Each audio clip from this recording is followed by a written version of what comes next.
నేనైతే ఒకటే మీకు చెప్పదలుచుకున్నా, ఇది సందర్భం కాదేమో, చెప్పాలని అవసరం లేదు నాకు తెలియదు, కానీ మీరు పడిన కష్టానికి, మీరు జరిగిన నష్టానికి ఖచ్చితంగా ఫలితము ఎవరి వల్ల అయితే మనకు నష్టం జరిగిందో, కష్టం జరిగిందో అది తిరిగి అయితే ఇవ్వాల్సిందే తప్పదు.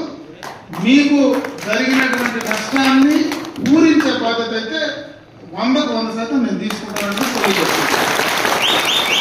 ఈరోజు మాట్లాడే సందర్భం కాదు. ఇక్కడ మన నియోజకవర్గంలో ఎన్నికల ఫలితాలకు సంబంధించి గతంలో కొంత బైరెడ్డిపల్లిలో మనం వెనకబడిన మాట వాస్తవమే. అయితే ఎన్నికలకు ముందు రోజు, ఎన్నికలు ఇంకా 3-4 రోజులు ఉండే విధంగా అన్ని మండలాల కంటే మీరు ముందు పోయిన మాట కూడా వాస్తవం. ప్రతి మండలంలో కూడా మీరు అన్ని మండలాల కంటే ధీటుగా మంచి మెజార్టీ ఇక్కడ ఇవ్వబోతా ఉన్నారు. ఈ నియోజకవర్గం పూర్తిగా వైసీపీ వాళ్ళు కూడా వదిలేస్తారు, వాళ్ళ ఖాతాలో లేదు ఇది. పూర్తిగా దీన్ని కూడా ఈ పొలమనేరు, కుప్పాన్ని 2 వదిలే వాళ్ళు లెక్కలేసుకుంటున్నారు. కాబట్టి మనం ఎక్కడెక్కడ ఆలోచన కూడా ఈ నియోజకవర్గాల్లో మనం పెట్టుకోవాల్సిన పని లేదు.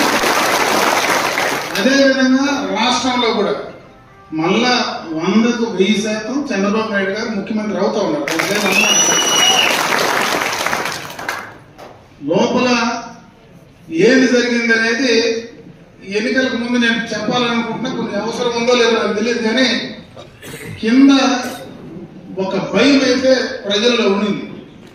నేను ఎందుకు బయటపడలేకుండా అంటే, ఇన్ని ఎన్నికల్లో చూసినాం, ఎన్నికలు అయిపోయిన తర్వాత ఆడాడ బయటకు వచ్చేస్తుంది. పోలింగ్ అయిన తర్వాత మరుసటి రోజు చెప్పేస్తారు, నేను దానికి వేసినా దీనికి వేసినా, ఇంటికాడ నీళ్లు పట్టుకునే చోటనో లేదా ఊరికాడనో యాడో ఒక చోట బయట వచ్చేస్తా ఉంది. ఎప్పుడు నేను ఇన్ని ఎలక్షన్లు చూసినా, కిషోర్ చెప్పినట్టు 30-40 ఏళ్ళుగా ఎలక్షన్లు, మన ఎలక్షన్లు నటించి చూస్తా ఉన్నా. ఎలక్షన్లు ముందు దాకా బయటపడరు, కానీ పోలింగ్ అయిపోయిన మరుసటి రోజు నుంచి యాడనో ఒక చోట లీకేజ్ అయితే వస్తానే ఉంటుంది. అయితే ఈ ఎలక్షన్ లో పాపం అయిపోయినాక కూడా భయపడి బయట రావడం లోపల ఏం జరిగింది అనేది క్లియర్ కట్ గా అర్థమవుతుంది. ఆ భయము అనేది ప్రజల్లో ఈ ప్రభుత్వం వచ్చిన తర్వాత ఒక భయాన్ని ప్రజల్లో పెట్టడం జరిగింది. ఆ భయానికి మందు అయితే లోపల ఇచ్చినారు, బయటకు వాళ్ళు ఈ రోజు కూడా బయటపడకుండా రిజల్ట్ వచ్చిన తర్వాతనే తెలుస్తుంది.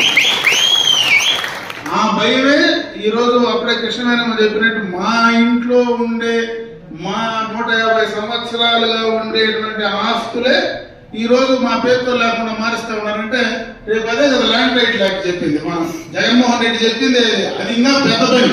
అది లోపల ప్రతి రైతుకు, ప్రతి ఒక్కడికి కూడా లోపల నా భూమి కూడా నాకు చెందదేమో అనే భయం కావచ్చు. రేపు మళ్ళా అధికారంలోకి వస్తే నాకు రావాల్సినవి రానికుండా చేస్తారని భయం కావచ్చు. గట్టిగా మాట్లాడితే నా మీద కేసులు పెట్టి ఇబ్బంది పెడతారని భయం కావచ్చు.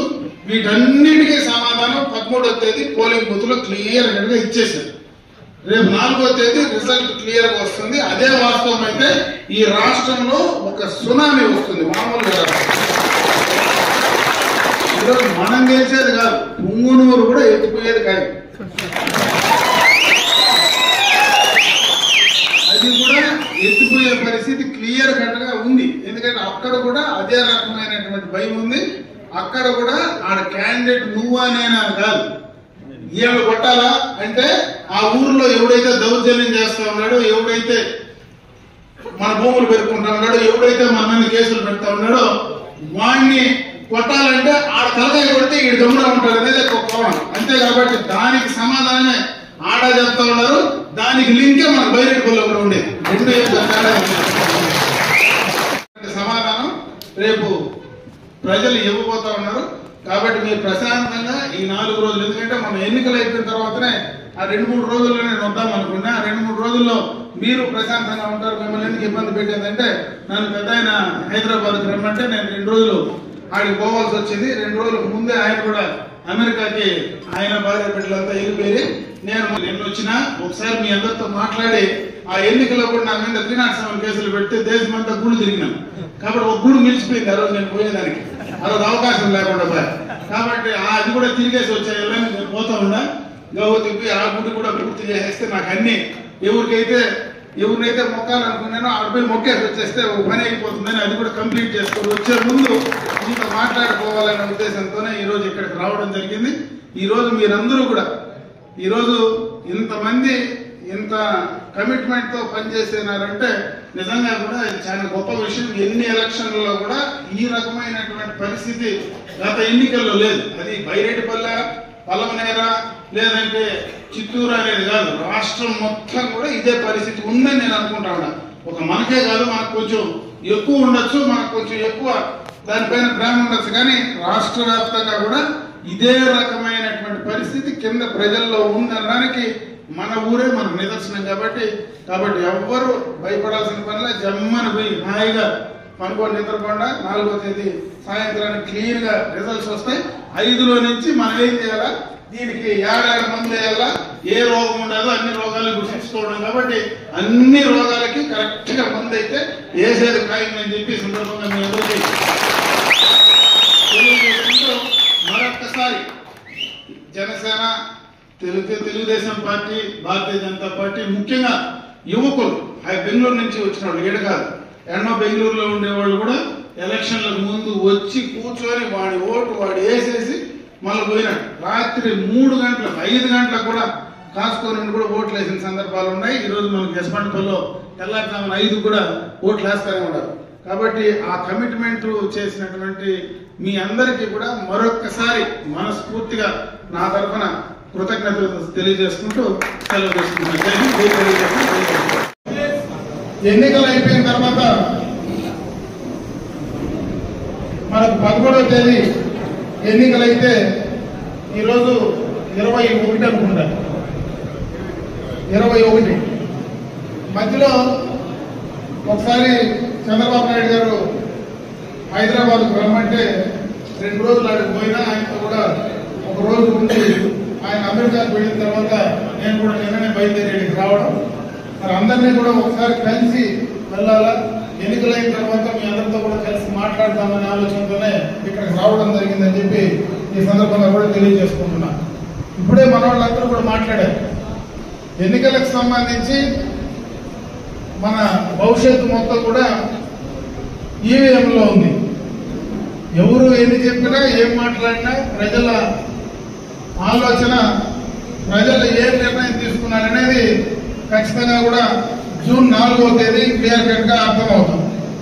ఎన్నికలకు ముందే ఇక్కడ జరిగినటువంటి పోలింగ్, రాష్ట్ర వ్యాప్తంగా జరిగిన పోలింగ్ మన నియోజకవర్గంలో ప్రత్యేకంగా 87.9% ఎప్పుడు చరిత్రలో లేదు. అంత పెద్ద పోలింగ్ జరగడం అనేది, అంత పెద్ద ఎత్తున ఇక్కడ పోలింగ్ జరిగిందంటే దానికి ఈ ప్రభుత్వం ఏదైతే పనులు చేసిందో, ఈ ప్రభుత్వం పైన ఏ రకమైనటువంటి ఆలోచన ప్రజల్లో ఉందో అనడానికి పూర్తిగా కూడా కసిగా ఈసారి ఓటర్లు వచ్చారు. అంతకంటే కసిగా మన కార్యకర్తలు పనిచేశారు. 2 కలిసి రేపు 4వ తేదీ ఖచ్చితంగా కూడా నిర్ణయం రాబోతోంది. ఈ నియోజకవర్గంలో అత్యధికమైనటువంటి మెజారిటీ తెలుగుదేశం పార్టీకి ఇస్తున్నారనేది క్లియర్ కట్ గా అన్ని సర్వేలు చెప్తారు. ఈరోజు ఏదో మనం ఇక్కడ పార్టీ తరఫున మనం మాట్లాడేది కాదు, వాళ్లే వైఎస్ఆర్ కాంగ్రెస్ పార్టీ నాయకులే చేతులు ఎత్తేసినారు. పూర్తిగా కుప్పం, పలమనేరు 2 మా చేతుల్లో లేవు. వాటి గురించి ఆలోచించే పరిస్థితి కూడా ఈరోజు రాష్ట్ర వ్యాప్తంగా ఆ పార్టీ నాయకుల్లోనే లేదు. క్లియర్ కట్ గా రెండింటిలో మంచి మెజారిటీతో మనం గెలవబోతా ఉన్నాం. ఖచ్చితంగా చంద్రబాబు నాయుడు గారు మళ్ళా ముఖ్యమంత్రిగా ఈ రాష్ట్రానికి రాబోతున్నారు. గడిచిన 5 సంవత్సరాల్లో మనకు జరిగినటువంటి ఇబ్బందులు, కష్టాలు, నష్టాలు అన్నిటికీ కూడా రేపు దానికి సంబంధించి ఎంత ఇబ్బందులు పడ్డామో రేపు మళ్ళా అంత ఫలితాన్ని, మనకు జరిగినటువంటి ఆ నష్టానికి ఎవరైతే కారకులైనారో అది తిరిగిచ్చే కార్యక్రమం కూడా ఖచ్చితంగా ఉంటుంది. అదే కాకుండా ఎందుకంటే ఈ సందర్భంలో నేను ఎక్కువ మాట్లాడదలుచుకోలేదు, మాట్లాడేది కూడా కరెక్ట్ కాదు. ఈరోజు ఎన్నికలు అయిపోయి మొత్తం కూడా ఎలక్షన్ కమిషన్ కి సంబంధించినటువంటి రూల్స్ కావచ్చు, అదేవిధంగా ఈ సందర్భం కావచ్చు, 2 కూడా ఈ టైంలో మాట్లాడేది కాదు. 4వ తేదీ పైన మళ్ళా ఒకసారి మనం కూర్చుంటాం. ఆ రోజు క్లియర్ కట్ గా నేను ఏం చెప్పాలా, 5 సంవత్సరాల్లో మనం ఏం చేస్తా ఉన్నాం, మీరు ఎట్లుండాలా, నేను ఎట్లుండాలో కూడా ఆ రోజు క్లియర్ కట్ గా చెప్పాను. ఈ రోజు మీ అందరితో కలిసి మాట్లాడేదానికే, మీ అందరినీ ఒకసారి పలకరించుకోవడానికే నేను ఈ రోజు ఇక్కడికి రావడం జరిగింది తప్పించి వేరే ఆలోచన లేదు.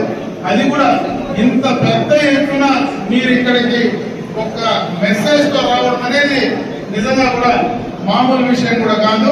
దీన్ని బట్టి క్యాడర్ లో ఉండే కమిట్మెంట్ అయితే ఏ రకంగా ఉందో క్లియర్ కట్ గా అర్థమైపోతుంది. ఆ కసి మీలో ఉంది కాబట్టి నేను ఆ మెజారిటీ ఖచ్చితంగా ఇస్తానని చెప్పి చెప్తా ఉన్నాను. ఆ కసి మీలో, ఆ కసి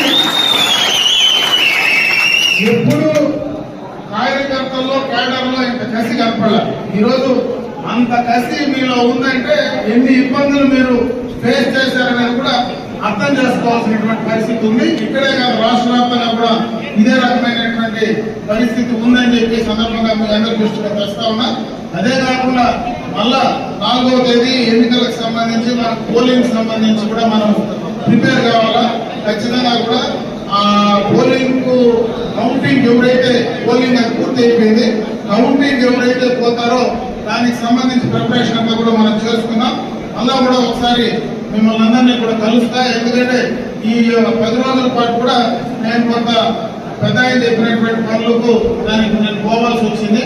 నాకు రేపు మళ్ళా ఆ రోజు ఎన్నికలకు ముందే ఒక గుడికి పోవాల్సి ఉంది. దానికి నా మీద కేసు పెట్టినప్పుడు అడిగి పోదాం అనుకున్నా, కాకపోతే ఆ రోజు పోలేకపోయినా. కాబట్టి ఈ సమయం ఉంది కాబట్టి నేను రేపు మళ్ళా పోయి అమ్మవారిని దర్శించుకొని వచ్చేస్తా. మళ్ళీ పర్మనెంట్ గా అమ్మవారి ఆశీర్వాదం ఖచ్చితంగా ఉంటుంది. కాబట్టి మనకు 100% మనం గెలవపోతా ఉన్నాం. గెలిచిన తర్వాత మీ అందరూ నిర్ణయం తీసుకొని ముందుకు పోదామని చెప్పి తెలియజేసుకుంటూ మరొకసారి, ఎందుకంటే ఇప్పుడు ఎక్కువ సమయం నేను మీతో రాజకీయాల గురించో ఇంకో దాని గురించో ఇప్పుడు మాట్లాడేది సందర్భము సమయం కాదు.